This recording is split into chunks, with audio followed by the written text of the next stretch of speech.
Right सी मैं मेरा domain education का है, स्टूडेंट ऑफ एजुकेशन, और मैं आपसे कुछ जो भी बात करूँ थोड़ा एजुकेशन और I am man of education and technology may be helping linking education and technology together and just posing certain questions and challenges before you which we might be facing ahead in the future. उसको कैसे हम दूर करेंगे? अभी Sharma sir ने बहुत बढ़िया से सस्टेनेबिलिटी की बात की और सारी सिस्टम की बात की। एक how many of you are from education? Yeah. Okay. You have heard the name of Skinner, right? B.F. Skinner, right? So I'll start with a story which is related, associated with the Skinner, and what he said. उसने यही कहा कि मैं यहाँ से शुरू करता हूँ कि उसने प्रेस कॉन्फ्रेंस किया और कहा कि teacher is the most dangerous creature on this earth. वो सबसे खतरनाक प्राणी है इस धरती का। वो पीढ़ियां बिगाड़ रहा है, पीढ़ियां बर्बाद कर रहा है, और मुझे लगता है कि ये टीचर के लिए कुछ किया जाना चाहिए। 60s में उन्होंने ये कंसर्न रेज किया। Why he raised that concern? क्योंकि वो उनकी बेटी थी और उनकी बेटी ने हर पेरेंट अपने बच्चों की वो क्या बोलते हैं होमवर्क घर पे देखता रहता है, हम लोग भी देखते हैं, आप लोग भी देखते हैं। तो होमवर्क में उसने देखा कि उसकी बच्ची मिरर इमेज में लिखती थी कुछ लेटर्स और कुछ words, numbers 6 it is to be like this, ऐसा लिखती थी उल्टा। तो टीचर के पास गया और कहा कि मेरी बच्ची ऐसी प्रॉब्लम में है, आप इसका कुछ उपाय करो। वो बोला नहीं आप चिंता नहीं करो, go and meet the class teacher and she will tell you what exact problem is. वो क्लास टीचर के पास गया और क्लास टीचर से पूछा, 20 बच्चों की क्लास थी, छोटी सी क्लास थी। क्लास टीचर ने कहा कि नहीं भाई मैं तो अच्छी से पढ़ाती हूँ, ये सारी डोंट वरी, ये चीज़ें ठीक हो जाएगी। वो रेस्टलेस आदमी था, रिसर्चर आदमी था, उसको समझ नहीं आया, थोड़े दिन तक वो देखता रहा, नहीं हुआ। फिर वो गया और प्रिंसिपल से कहा ना मुझे ना मेरे क्लासरूम में बच्ची के क्लासरूम में बैठ के देखना है what happens exactly in the classroom, permission दो। So he was permitted and he said एक हफ्ते के लिए वो क्लासरूम में बैठता था अपनी बच्ची के क्लासरूम, तो देखता था कि क्लासरूम इंटरेक्शन कैसे होता है। देन कुछ समय के बाद प्रिंसिपल को बोला मुझे दूसरी क्लासेस में भी बैठना है, फिर दूसरे स्कूल्स में गया, तीसरे स्कूल्स में गया। That is how you observe almost 3000-4000 hours observation किया उसने क्लासरूम में बैठने के बाद। 60s की बात है। और उसके बाद उसने ये कहा कि teacher is the most dangerous teacher in this earth. क्यों? क्योंकि उसने कहा कि इंडिविजुअल अटेंशन स्टूडेंट्स को क्लासरूम में टीचर नहीं देता है। आप भी सही है, हम सारे टीचर्स हैं। What do we do? Class में जाते हैं, बच्चों से पूछते हैं, क्वेश्चंस पूछते हैं and we assess the status and level of the class, और उसके हिसाब से हम अपना कम्युनिकेशन और डिलीवरी चालू करते हैं।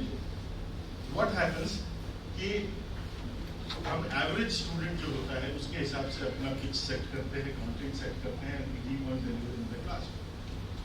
जो फास्ट लर्नर होता है वो सो रहा होता है, जो स्लो लर्नर होता है वो भी सो रहा होता है, मेरी स्पीड से मैच नहीं करता, फास्ट वाला मेरी स्पीड से तेज है। तो इंडिविजुअल अटेंशन नहीं दिया गया। तो उसने कहा कि चलो इंडिविजुअल अटेंशन नहीं दिया गया इसलिए वो डेंजरस है, इसलिए वो पीढ़ियां बर्बाद कर रहा है। बोले साहब इसका उपाय बता दो। बोले उपाय बता दो। उसने कहा उपाय मैं क्या बताऊं, अभी मुझे कुछ समय दे दो, उपाय करता हूँ। साइकोलॉजिस्ट था, चूहे पे और कबूतरों पे बहुत सारे एक्सपेरिमेंट्स हुए, उसने भी कबूतर पे एक्सपेरिमेंट कर डाला। कबूतर पे एक्सपेरिमेंट कर डालने के बाद उसने कबूतर लेके आया। आपने देखा होगा कबूतर की नेक कभी भी स्टेबल नहीं होती ना, उसकी आंख भी बंद होती है। What he said that he set a task that कबूतर को एंटी क्लॉकवाइज गर्दन घुमाना सिखाएगा. He train the, I mean, listen, to move its head right, in anti-clockwise. Fair enough? उसने, मैं स्टोरी जल्दी से बता रहा हूँ क्योंकि लंबी स्टोरी है. उसने सारे वो प्रयास किए, all the efforts जो एक सिखाने के लिए करना चाहिए. उसके सामने नौटंकी किया, उसके सामने उसने एक्ट किया, सब कुछ किया, काजू किशमिश बादाम पिस्ता सब खिलाया. एक हफ्ते के बाद उसको गुस्सा आया, हम सबको गुस्सा आता है. बोला ये सीख नहीं रहा है, छोड़ो इसको, खाना पीना बंद. पुराने ज़माने में ये सिंह साहब बताएंगे, हम लोगों के ज़माने में जब पेरेंट्स नाराज होते थे तो पहली सजा यही मिलती थी, खाना पीना बंद. आजकल का पेरेंट नाराज होता है तो इंटरनेट मोबाइल बंद होता है, खाना पीना तो खाना पीना बंद कर दिया उसने. 50, 30, 40, 45 घंटे तक उसने उसको कुछ दिया नहीं देने के बाद उसका गुस्सा भी ठंडा हुआ, फ्रस्ट्रेशन भी ठंडा हुआ. 50-60 घंटे के बाद वो देखने के लिए गया तो बेचारा मरियल हालत में पड़ा हुआ था. मरियल हालत में पड़ा हुआ, उसको दया भी आई, मर जाएगा. फिर धीरे से वहाँ पे उसको, हम लोग एजुकेशन में इंसाइट थियरी पढ़ते हैं, वहाँ से उनको एक इंसाइट आया. वो अंदर गया और बहुत बढ़िया सा दाना लेकर के आया खिलाने के लिए, और उसके सामने, पिंजरे के सामने बैठ गया. कबूतर ने खाना देखा और पढ़ाना चालू हुआ, एक्टिव हुआ.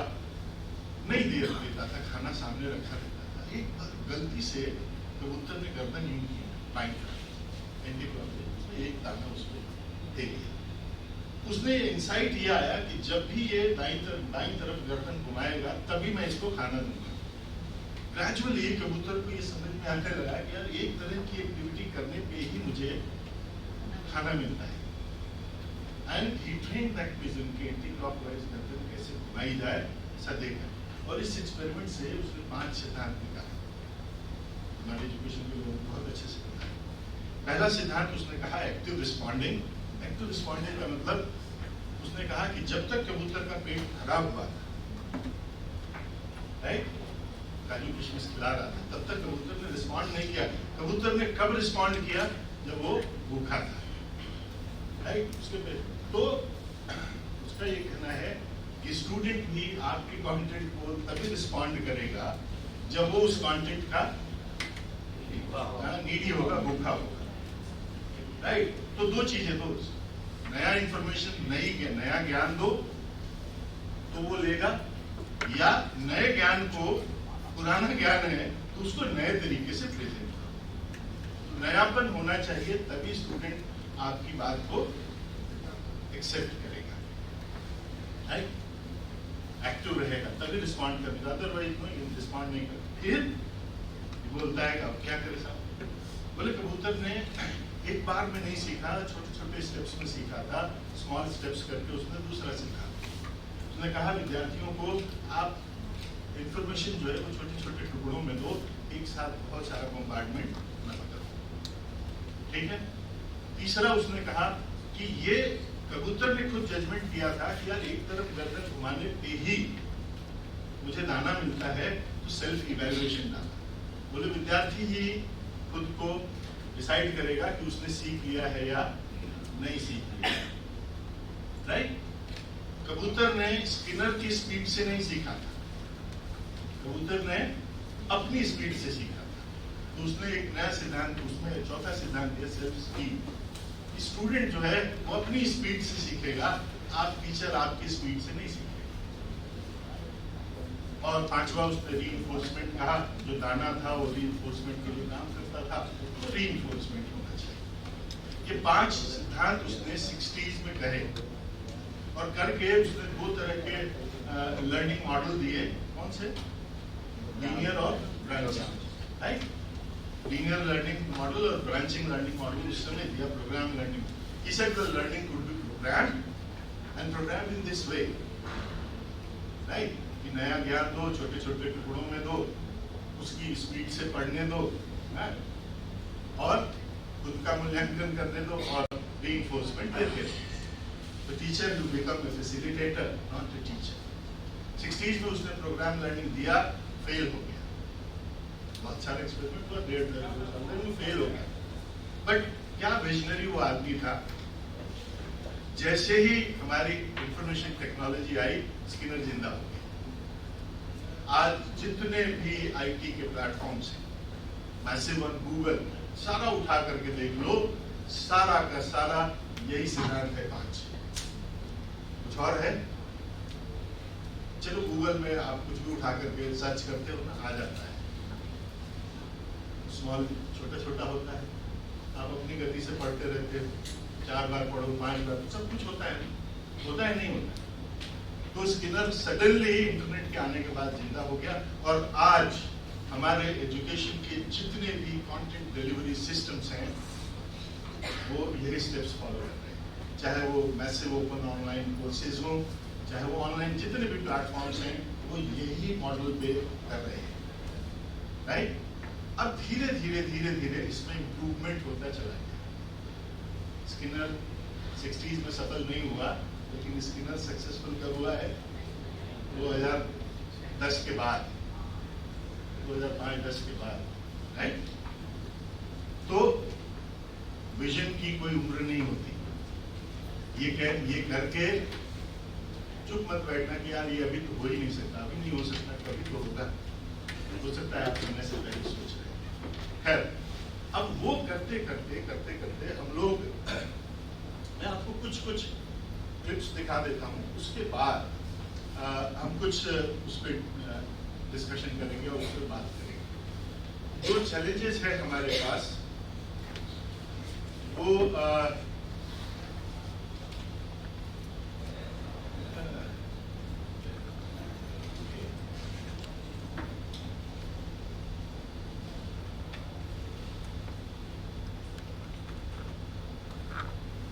Okay, so now virtual reality और लैब वगैरह के लिए तो यूज करने वाली टेक्नोलॉजी में कितने आगे बढ़ गए हैं, राइट? यस और नो? तो if you look at this,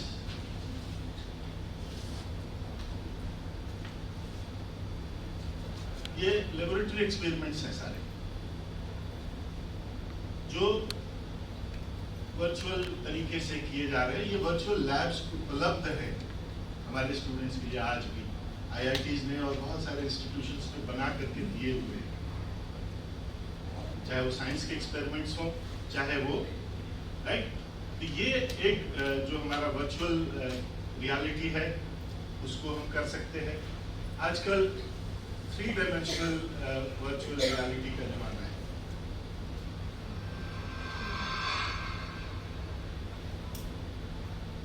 The big picture idea is that we're utilizing virtual graphics in a way as what they Now, call we content generate करने के लिए we have facilities like this, what we're using is a really और जिसको हम use कर सकते हैं realistic वे में। with the graphics key over the top.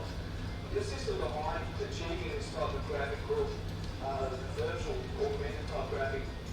तो virtual reality, 3D virtual sets news channels में आप देखते होंगे, they all are created virtually, right? Even जो सबसे आसान है जो आजकल हम यूज कर रहे हैं, that is the interactive pick up any shape or any picture you want. Right now I'll go with this shape. Right. So I'll select this So shape. you have interactive board and you keep on So once I interacting with that. select that shape, I can just insert an action on that. So I'll go to this insert tab, and you see there's an action button over here in the links group. So once I click on this action, I'll get a dialog box. So as I said, So actions this are is of two another types. One is video, right? Now you can see this also. Where we are, education में हम कहाँ जा रहे हैं? This is again the virtual reality and graphic added presentations, right? आप लोग देखते होंगे आजकल न्यूज में या और भी बहुत सारी जगहों पे ये होता है, राइट? इस तरह से यूजिंग आई मीन अपने लेक्चर में ग्राफिक्स को और वर्चुअल रियलिटी को आप कैसे यूज कर सकते हैं, right? So this is another one. Now,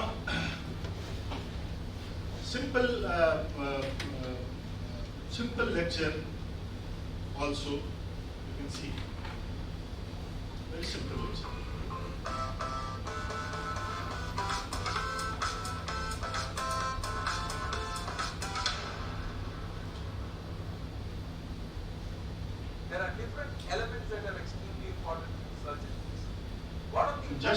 see that ये लेक्चर में कैसे बेहतर बनाया गया है ऑनलाइन के लिए.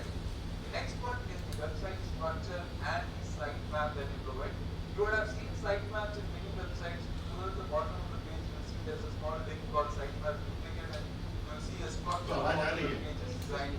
So structure and sitemaps are extremely important. There are different browsers out there.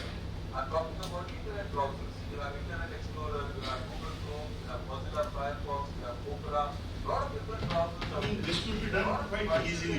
Right? Only thing is कि हमें सोचना पड़ेगा. ये सारे एडवांसमेंट्स, ये सारे डेवलपमेंट्स हमारी टीचिंग लर्निंग प्रोसेस में हो रहा है, राइट? मैं सिर्फ आपको इसलिए दिखाया कि वर्चुअल रियलिटी है, 3D है, use of graphics and animation है, हम अपने कर रहे हैं. लेकिन दिक्कत ये है कि मैं एज ए टीचर बहुत दिन पहले EN सिंह साहब ने ये सोचता था कि एक सेमेस्टर में एक पेपर पढ़ाने के लिए मुझे 40 घंटे मैक्सिमम मिलता है. उस 40 घंटे में उस पेपर को कि बेसिक्स ही मैं पढ़ा पाता था. यस और नो? विद्यार्थी को 40 घंटे में और क्या कर सकते हो? I mean covering the entire content basic जैसा रह जाता था. विद्यार्थी तो हर साल मेरे लिए नया आता था, लेकिन मैं एज ए टीचर मेरा कंटेंट वहीं का वहीं रहता था, क्योंकि हर साल मैं वही पढ़ा. तो how do you prove that? तो आज जरूरत है आपको इससे ब्रेक करने. वो 40 घंटे को 80 घंटे में कैसे कन्वर्ट किया जाए, ये फ्यूचर है. अभी बहुत सारे लोग, मैं तो कर रहा हूँ, मैं जब पढ़ाता हूँ तो करता हूँ. तो 80 घंटे में कैसे कन्वर्ट किया जाए? तो कुछ कंटेंट आप रखिए प्री क्लासरूम एक्टिविटी के लिए, कुछ कंटेंट क्लासरूम एक्टिविटी के लिए और कुछ content post classroom. Pre classroom में क्या करें? हम उनको दे दें, पढ़ के आओ, वहां से हम क्लासरूम में डिस्कशन प्रारंभ करेंगे. क्लासरूम खत्म हो जाए तो और एडवांस लेवल का मैटर है, वो पोस्ट क्लासरूम के लिए दे दो. तो यहाँ पे हम we are trying to strike a balance. We are trying to blend our teaching learning process with face-to-face as well as online. Yes or no? तो ये 20 घंटे का पहले का कंटेंट बना लो, जो ऑनलाइन हो, वर्चुअल है, घर पे करके करे. 40 घंटे क्लास में पढ़ाओ, 20 घंटे और एडवांस लेवल का मटेरियल रखो, जो आप क्लास के बाद दे सकते हो. ये चैलेंज है. बट आने वाला समय और खतरनाक है. यहाँ तक की स्टोरी ठीक है, यहाँ तक स्टोरी में समअप करता हूँ. स्टोरी क्या है कि हमने शुरू किया, टीचर ठीक नहीं है, स्टूडेंट सेंट्रिक होना चाहिए, मॉडल बनाया, फेल हुआ, टेक्नोलॉजी के आने से पास हो. अब टेक्नोलॉजी इतनी तेजी से बढ़ रही है कि उसने हमको ओवरटेक कर दिया. आप लोगों ने नाम सुना होगा सर, AI और MI सारी बात कर रहे थे. एक नया आजकल चला हुआ है, एलन मस्क ने करा हुआ है, 2 साल पुरानी कंपनी है, मल्टी-बिलियनर कंपनी हो गई. उसका नाम है ChatGPT. नहीं, चैटबॉट नहीं, चैटबॉट ही, लेकिन वो ChatGPT है. Based on AI. राइट, वो AI बेस है और वो इतना डेंजरस है कि अब क्या करें. हमारी आपकी जरूरत भी नहीं पड़ने वाली. वो ऐसा है.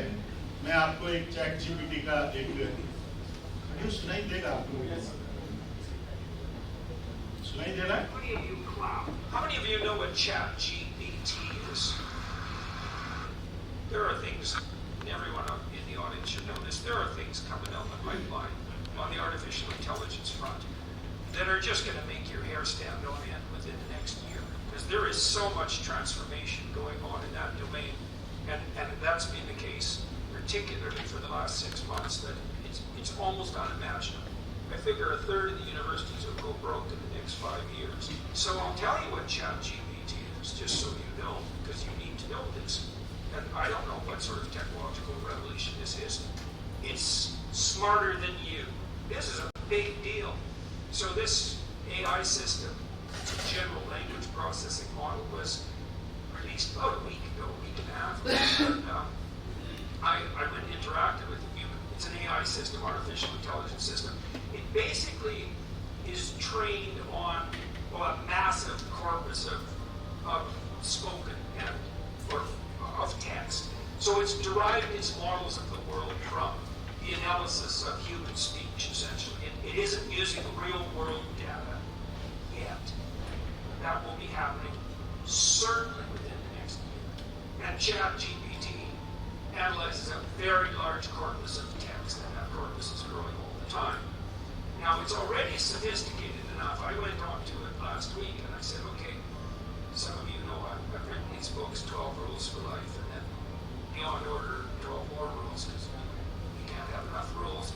And I asked it, this is what I asked it to do. I said, write me an essay that's a 13th rule for Beyond Order, written in the style that combines the King James Bible with the Tao Te Ching. That's pretty difficult to pull off, you know. Any one of those things is hard. The intersection of all three, that's impossible. Well, I wrote it in about 3 seconds, 4 pages long, and it isn't obvious to me, for better or worse, that I would be able to tell that I didn't write it. Right, and okay, and that's pretty impressive, but the fact that it could do that grammatically perfectly, right, and quite impressive philosophically. I also had it write an essay on the intersection between the Taoist version of ethical morality and the ethics that are outlined in the Sermon on the Mount, which just nailed, got that dead right, brilliant, and it took about 3 seconds. There was a computer engineer. Okay, so ये and में यही कहता है, पूरा देखोगे या मैं conclude कर दूं? हैं? पूरा देखोगे? Yes, sir. House is divided, right? कोई बात नहीं, एंड में यही कहता है कि भाई यूनिवर्सिटीज और प्रोफेसर्स, ये चुनौती है आपके सामने, कि जब इसमें देख लो, वो डालता है, लिखेगा और Tesla, he asked ChatGPT, he said, look, I work for Elon Musk, but I haven't been doing much for the last week, so I need you to write me 10 bullet points about what I probably would have done as a engineer at Twitter. What 10 things did I do last week that were productive and valuable? And oh, if you don't mind, write me the accompanying computer code that goes with each project. And it did that too, 3 seconds, and the computer code works. Right, and so, okay, so that's already there. So then a university professor did this. He thought, oh, well, that's interesting. Any student will be able to write any essay on any topic with ChatGPT. And someone gave it an SAT, by the way, and it scored about as well as the average student in a well-functioning public university. So that's how smart it is. So that's basically an IQ test. He said... So, the idea is कि आप सोचो ना क्या होने जा रहा है, right? अभी एक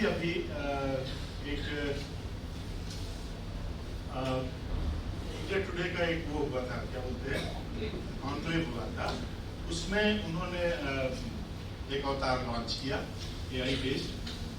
वो जो अवतार है,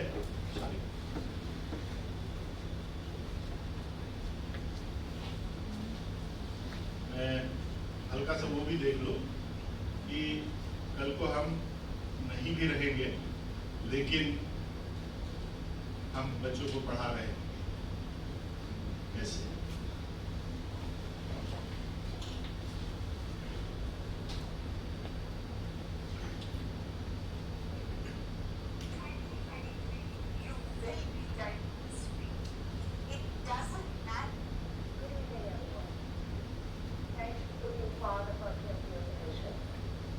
I've had the privilege and the best experience possible. You have 16 speakers. We are change addicts. I love defining things. So today, at this reflective conference, I introduce you to another teacher of work for AI, collaborative anchor. She is bright, gorgeous, ageless, tireless, but speaks in multiple languages, has totally a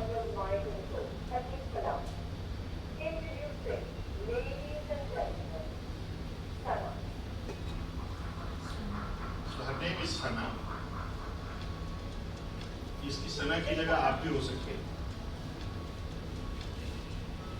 Thank you, Ravi, for having me here.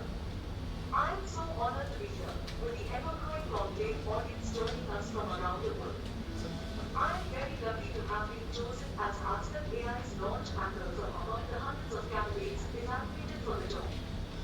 Starting next week, I will bring the following programs on Artscan AI every day. Daily news updates several times a day.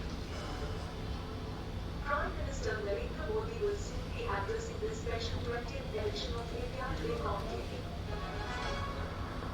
Since I am multilingual, the news updates will be in several languages. Here are samples of just three. प्रधानमंत्री नरेंद्र मोदी बहुत जल्द India today के इस बेहद खास 20वें संस्करण को संबोधित करने वाले हैं।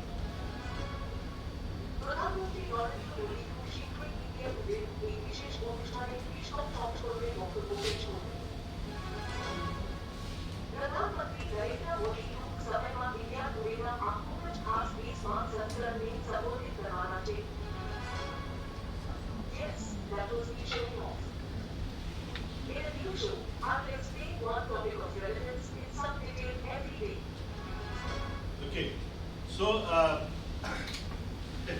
again, this is AI based. आप कभी वेबसाइट पे जाएं जो उसने एलन मस्क ने डिजाइन किया हुआ है OpenAI, आपको सैंपल टेस्ट करने के लिए वहां मिल जाएगा और then you will be surprised. मेरा कंसर्न ये नहीं है, मेरा कंसर्न ये है कि अगर ये फ्यूचर है तो चुनौतियां कौन सी हैं? मैं आपके सामने डेवलपमेंटल प्रोसेस रखा और फ्यूचर भी हल्का सा दिखाया कि किस तरह से हम कहाँ जाने वाले हैं। कंसर्न ये है कि चुनौतियां क्या है हमारी, राइट? सर ने अभी बहुत बढ़िया से बात की यूनेस्को की, तो आप अगर देखोगे तो वो यूनेस्को 2030 एजेंडा जो है उसमें 5 क्रिटिकल डायमेंशंस की बात करता है, जो सर अभी बात कर रहे थे। That is people, prosperity, planet, partnership and peace. ये 5 पीस हैं जिनको लेकर के हमें कंसर्न है, हमें काम करना है, आइसोलेशन में नहीं। मेन फीचर्स ये सस्टेनेबल डेवलपमेंट के क्या कहता है, that it respects and cares for all kinds of life forms. It improves the quality of human life, minimizes the depletion of natural resources, and enables the communities to care their own environment. मैं बस यहाँ पे कितने innovations हो रहे हैं, technological innovations हो रहे हैं। पिछले 10 सालों में एक नया टर्म जो हम सोशल जो स्टडीज के लोग हैं वो लोग आपस में डिस्कस कर रहे हैं और उस टर्म का नाम हम कहते हैं रिस्पॉन्सिबल इनोवेशन। क्या हम इनोवेशन जो करते जा रहे हैं वो रिस्पॉन्सिबल इनोवेशन है क्या? एक जिम्मेदार इनोवेशन है क्या? ये जो 5 बातें कही है, 5 P's हैं, क्या ये उनके हित में है, अभी के हित में और लॉन्गर रन में भी क्या है, right? So these are the responsible innovations. We have to think in terms of social and ethical aspects, right? जो लोग हैं वो यही बोलते हैं, public expects us to act responsibly, and responsible innovation creates space and the process to explore innovation and its consequences in an open, inclusive and timely way. It goes beyond the considerations of ethics, public engagement, risks and regulations. मेरा सिर्फ ये कहना है कि हम एक सारे लोग सोशल स्टडी के रिसर्चर्स हैं। I don't call it a social science, I'm calling it social studies, right? Because everything in this universe is not science, और हर चीज साइंटिफिक तरीके से नहीं समझी जा सकती, अध्ययन नहीं किया जा सकता। तो मेरा सिर्फ कंसर्न ये है कि ये जो एडवांसमेंट हायर एजुकेशन या एजुकेशन सेक्टर में हो रहा है, when we are adopting and using technology, और आने वाले समय में there is a fear that technology might replace us, हम ही क्रिएट किए हैं और कहीं हम हसमसो जैसे तो नहीं होने जा रहे। ये रिस्पॉन्सिबल इनोवेशन पे, ये रिस्पॉन्सिबिलिटी पे, इसके चैलेंजेस पे हमें स्टडीज करनी चाहिए, रिसर्च स्टडीज करनी चाहिए, हमें प्रोजेक्ट्स बना करके और इस पे डीप स्टडीज की जानी चाहिए। स्केची रूप से देखोगे तो ये कुछ पॉइंट्स मैंने डाल के रखे हुए हैं कि सबसे बड़ी समस्या आज के दिन में ये है कि इंफॉर्मेशन टेक्नोलॉजी एंड कनेक्टिविटी। कितना टाइम है सर? 5 मिनट। तो because sir is very conscious about time, so I asked him कितना टाइम है। Information technology and connectivity, because of information technology we are connected to the world, but fear ये है, ध्यान रखना दोस्तों, और कभी आत्मा पे हाथ रख के करना, पूछना कि कहीं दुनिया से कनेक्ट होते होते हम खुद से तो डिस्कनेक्ट नहीं हो गए, क्या खुद से, दूसरों से नहीं, स्वयं से। We have 5 senses। कितने सेंस है हमारे पास? 5 है ना। छठवां कॉमन सेंस, 7वां नॉन सेंस, राइट। तो 5 सेंसेस है, लेकिन दिखता क्या है माय डियर? क्या दिखता है पूरे समय? कहाँ गया? ईयर, आईज, वो ईयर, आईज एंड 10 फिंगर्स, यही दिख रहा है। बाकी सेंसेस से हम डिस्कनेक्ट हो गए हैं। प्लीज कनेक्ट टू योरसेल्फ, थोड़ा सा ध्यान दो, कहीं ऐसा ना हो कि वो ओवरशैडो करके हम डिस्कनेक्ट हो रहे हैं। रिसर्च इस एरिया में जो मैं इन्हीं पॉइंट्स को बहुत जल्दी जल्दी बोल रहा हूँ। नेटवर्क है, कनेक्टेड है, सारी चीजें हैं, और कितना हेट चल रहा है, कितनी ऐसी बातें चल रही है जो वैमनस्य फैला रही है पूरी दुनिया में और पूरे समाज में। आप एक दिन का किसी भी सोशल मीडिया प्लेटफॉर्म पे एक दिन का कंटेंट उठा लो और उसकी एनालिसिस करो, कंटेंट एनालिसिस करो, 70% जो कंटेंट है वो हेट से जुड़े हुए हैं, वो क्रिटिसिज्म से जुड़े हुए हैं, नीचा दिखाने के लिए जुड़े हुए हैं। कुछ तो देखो ना, तो कहीं हम उसमें हेट इनवाइट तो नहीं हो रहा है हमारे? ये बड़ा चैलेंज है ह्यूमैनिटी के लिए, राइट। प्राइवेसी तो छोड़ ही दो। जब आज की खबर है, चैट जीपीटी को इटली ने बैन कर दिया, बोला ये प्राइवेसी को, हमारे प्राइवेसी को इन्वेड कर रही है, इन्वेजन हो रहा है प्राइवेसी को, हम इसकी जांच करेंगे, उसके बाद तुमको अलाउ करेंगे। प्राइवेसी वाला तो बहुत दिन से, आज पूरी दुनिया हम कनेक्टेड है, राइट। ग्लोबलिज्म है ना, हर दुनिया में हर चीज। तो आजकल पूरी दुनिया में एक डिबेट चल रहा है। कौन सा डिबेट? Globalism versus nationalism. एक तरफ तो हम वसुधैव कुटुंबकम की बात करते हैं और दूसरी तरफ हम 2 राष्ट्र आपस में सीमाओं के लिए 1 साल से युद्ध कर रहे हैं ना, उधर रशिया और कर रहे हैं ना, और हमारे पड़ोसी भी अड़ोस पड़ोस से हम टेंशन में ही रह रहे हैं। तो ये कॉन्फ्लिक्ट, ये क्या कहो, राइट। जल्दी से आगे बढ़ रहा हूँ। डेमोक्रेसी वर्सेस डिजिटल डिक्टेटरशिप, ये बहुत अच्छी बात चल रही है पूरी दुनिया में because of the AI and networking की। जो पिछले साल की जो पिछले सदी में जो सबसे बड़ा इन्वेंशन हुआ वो डेमोक्रेसी हुई। पूरी दुनिया ने इसको अपनाया और कह रहा है कि इस सदी में डिजिटल डेमोक्रेसी जो मर जाएगी और democracy will be replaced by digital dictatorship. बोले कैसे साहब? बोले नहीं, आपको लगेगा कि आप डेमोक्रेटिक हो, आपको लगेगा कि आप अपने डिसीजन खुद ले रहे हो, लेकिन your decision is guided by someone else, right. और वो कौन गाइड कर रहा है? नीचे का शब्द देखो, डेटा कॉलोनीज। पूरी दुनिया में डेटा कॉलोनीज बन गई है ना। माइक्रोसॉफ्ट एक डेटा कॉलोनी है, गूगल एक दूसरा डेटा कॉलोनी है ना, ट्विटर वाला तीसरा डेटा कॉलोनी है, फेसबुक वाला चौथा डेटा कॉलोनीज।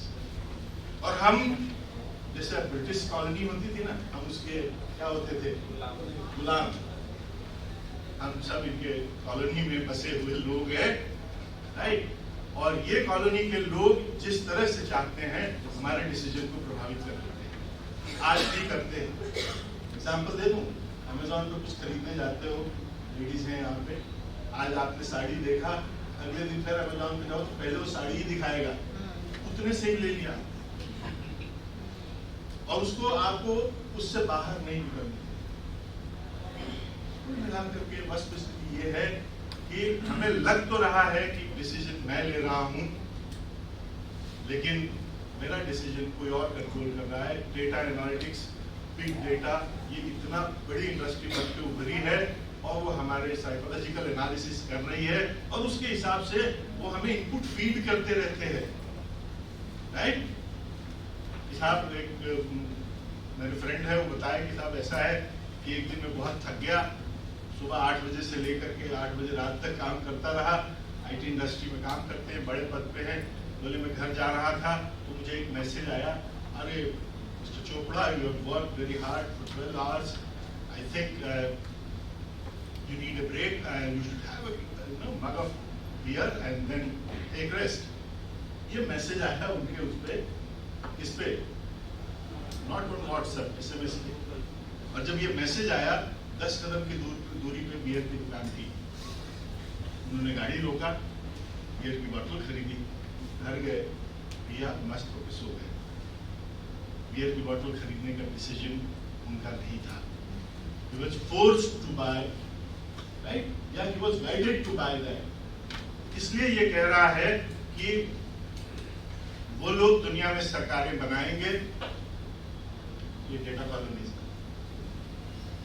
इंडिया में सिंह साहब की सरकार बनानी है तो ये कांटेक्ट करेंगे, सिंह साहब मैं तुम्हारी सरकार बना दूंगा, इस चुनाव में इन बातों को उछालो, इन मुद्दों पे बात करो, इन बातों को आप कॉन्सेंट्रेट करो, आपकी नैया पार हो जाएगी। अभी दुनिया के कई सारे इलेक्शंस में ये प्रूव हुआ है, राइट। तो कुल मिलाकर के यहाँ पे एक जो बड़ा प्रश्न उठता है, मैं यहीं से समाप्त करूंगा, इन सारे एडवांसमेंट और डेवलपमेंट के बीच में हम हायर एजुकेशन के टीचर्स हैं। हमारी रिस्पॉन्सिबिलिटी है कि हमारी जो आने वाली जनरेशन्स हैं उनको इन सब बातों से कैसे ट्रेन करें, उनको कैसे तैयार करें कि ये जो चुनौतियां हैं उन चुनौतियों का वो सामना करें। पिछली सदी इंटेलिजेंस की थी ना, जनरल इंटेलिजेंस की बात करते हैं, ये सभी लोग बात कर रहे हैं कि 2 तरह की इंटेलिजेंस इसमें प्रभावी रहे, just because of all these things. एक इमोशनल इंटेलिजेंस जिसको EI बोलते हैं, और दूसरा स्पिरिचुअल इंटेलिजेंस जिसको SI बोलते हैं। ये 2 तरह की इंटेलिजेंस को हमें हायर एजुकेशन में लेकर के आना है, हमारे विद्यार्थियों के अंदर डेवलप करना है कि ये जो चुनौतियां हमारे सामने हैं तो कैसे इन चुनौतियों का हमारे विद्यार्थी सामना कर सके, राइट। मैं इसमें एक कहीं कोड था तो मैंने रख लिया, मुझे अच्छा लगा, तो आपको देख लीजिए, बड़ा अच्छा है। तो कह रहे हैं, 2 challenges are unprecedented and though the disagreements are intense, humankind can rise to the occasion if we keep our fears under control and be a bit more humble about our views. Kind words can be sort of short and easy to speak, but their echo are truly endless. Right? So that's the summary of the entire presentation. My humble request is try to strike a balance between technology and the real world. Train our students to face these challenges so that we attain those 5 P's, ये जो 5 P's है, इनको हम attain करना है। Singh साहब, thank you so much for inviting me. Thank you so much.